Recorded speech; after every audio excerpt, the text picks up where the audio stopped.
Yes, your offer has been accepted and now you're awaiting the closing date. What's next? This is Sean with Living Realty, and watch this quick video about how to protect yourself as a buyer. First, satisfy conditions. If you have an accepted offer with conditions such as a home inspection or mortgage financing, the first step is to satisfy these conditions to make the deal firm. This means having your home inspection or your mortgage financing approved within an agreed upon time frame, which is usually about 3 to 10 business days on average. Once you do this, your agent should submit a form to the other agent which waives these conditions from the agreement to make the deal firm. This must be handled quickly because even if you've submitted a deposit and the seller has stopped all showings, the deal is not firm until these have been completed. The second thing you should do is make sure that you have your finances in order.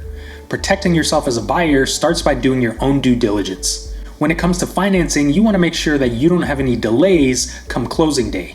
So provide your mortgage broker with all the necessary documents that they need in order to have your financing approved.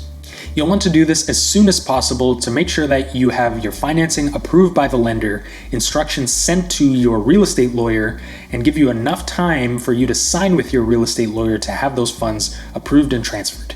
Number 3, don't do anything that could affect your credit. Continuing with financing, you want to make sure that you don't do anything that's going to affect your credit within this time frame. This means making large purchases with credit, taking out new lines of credit, or even closing old ones. That's right, the length of your credit history plays an important role in your overall credit score. So even if you're closing a line of credit that hasn't been in use for a long time, it can have a large impact on your score due to how long it's been open. Lastly, be strategic with your buyer visits or walkthroughs. Your agent should arrange for you to have at least 2 buyer visits to the property before the date of closing. And these are mainly used for you to take measurements, take pictures, etc.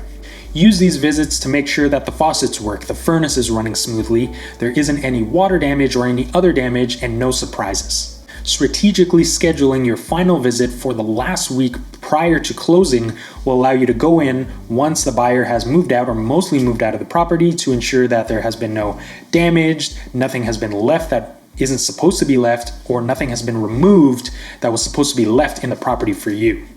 If damage or something that wasn't supposed to be taken was removed from the property, you may be entitled to compensation as the buyer. If you have any questions regarding protecting yourself as a buyer through the buying process, feel free to give me a call, shoot me a text, or send me an email. I'd be happy to answer any questions that you may have. This is Sean with Living Realty. Have a great day.